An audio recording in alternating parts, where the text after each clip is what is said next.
Hi everybody, welcome back.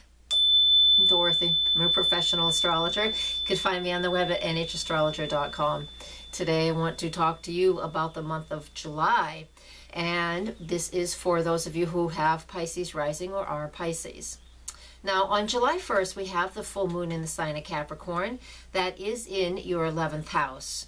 Now the full moon in Capricorn represents an awareness of what our social responsibilities are, an awareness of where we feel very obligated to work. It's where we're structured, where we're organized. It is not an overly emotional moon, but with the sun in Cancer and the moon in Capricorn here, we do have that, it is an emotional full moon, but not very much. It's not majorly emotional, but something that we feel is stable and secure needs a looking at, and we will have an opportunity with this full moon to work through that, whatever that is for us, because there is always a little bit of extra details depending on who we are and the things that are connected to this full moon.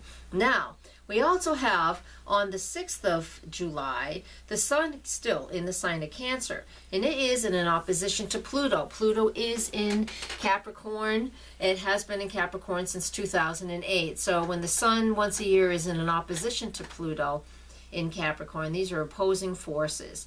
This is your 5th house to your 11th house. Again, that 11th house represents a lot of social issues for you, and whether you want to be social or not, you are Pisces, and so that Pisces energy is all about what's great for the collective.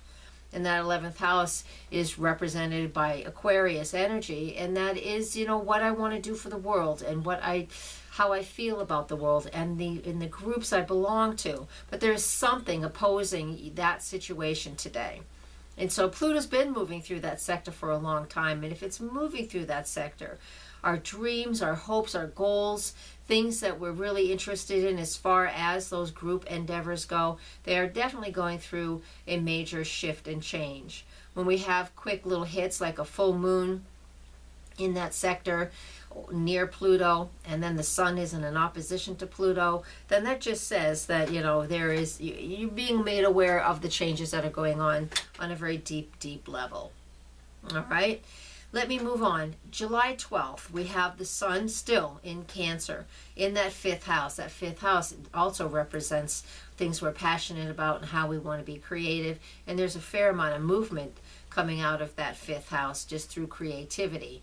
Now the sun is making a square aspect to Uranus at that point on the 12th of July, and that is from Uranus is in your 2nd house.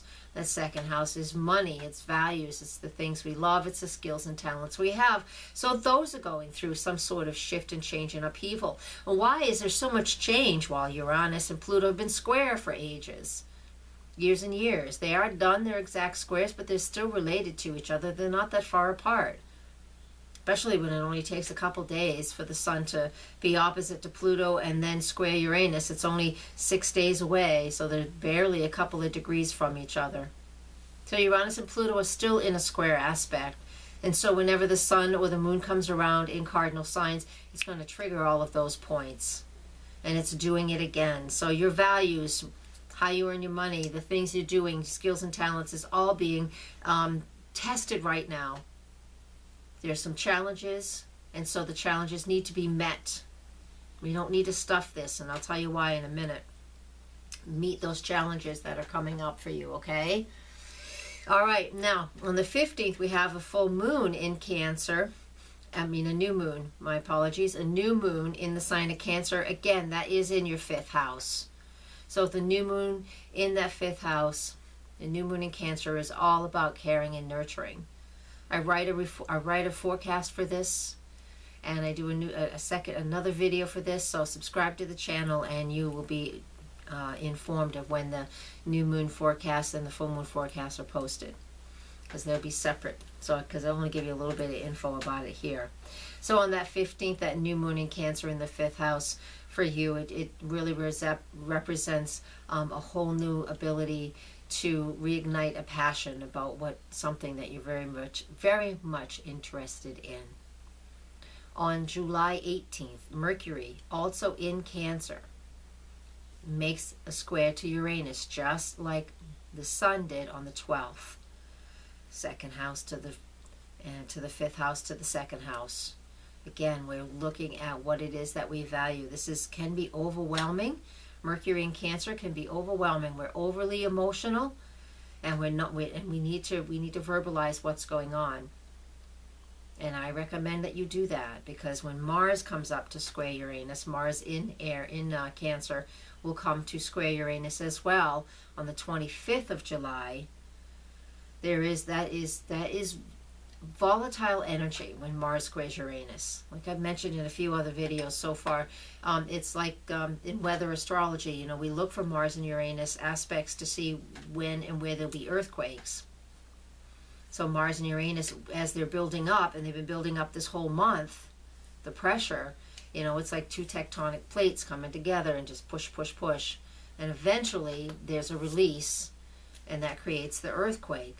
And so the pressure of the Sun square Uranus, Mercury square Uranus, and Mars square Uranus throughout the month, the 12th, the 18th, and the 25th, throughout this whole month, there's pressure, but there's opportunities for pressure to be released through our expression. We should not stuff any of this. If we have something to say to somebody, or we have a change that we need to make, we need to do it.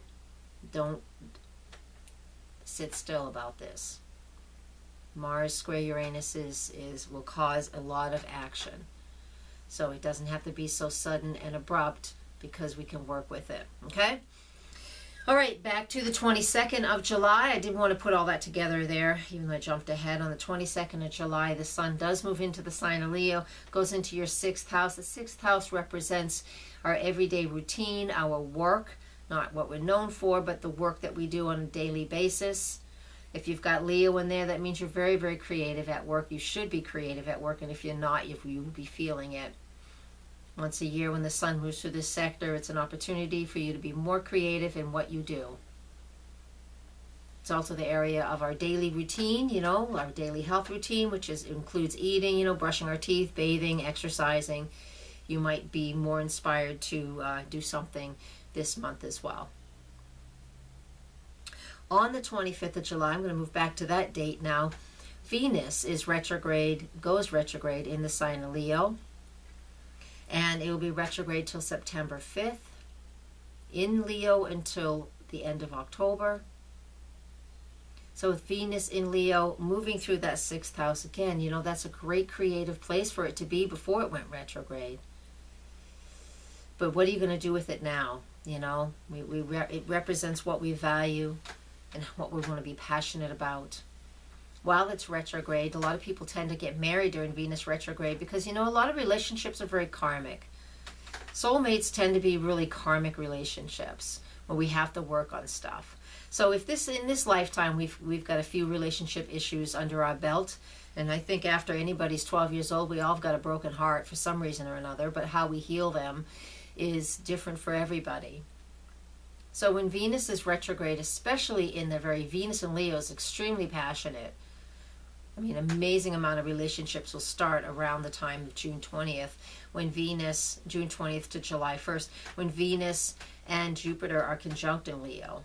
There's going to be a lot of passionate relationships created. It's summertime in the Northern Hemisphere, and that's typical in the summertime for relationships to be all hot and steamy at first. A lot of new relationships.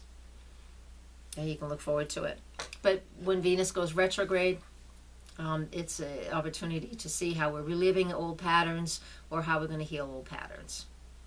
So if you want to commit to somebody during that time period, just know that the relationships will be about healing old patterns and working through karma, whether you have it with that person or if that person has agreed to help you work through some of your own stuff.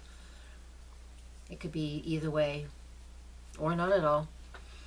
If you want to know more on how that affects your chart, you know how to find me. Click on any of those icons that's in the video. All right, I'm going to finish up with July 31st. And on July 31st, we have that second full moon of the month. It's an astrological blue moon, which is just a name. What we have here is we have the full moon in Aquarius, and that Aquarius is in your 12th house. When we have a full moon in the 12th house, hidden psychological things, the unconscious things, dream time. All of these will kind of be cracked wide open, so we're able to look at them, work through them, and really go through a cleansing cycle, a healing cycle. This is an excellent full moon to work through those things, write things down, release things, burn them, whatever, however you like to do it is good for you. And I'm going to leave you with that. Yeah, come back, subscribe to the channel, then way you'll find out when I've posted a new video, and I will post the full moon video separately and the new moon video separately, and we'll do that shortly. So thank you for listening. I'm going to do that. Blessed be. Namaste.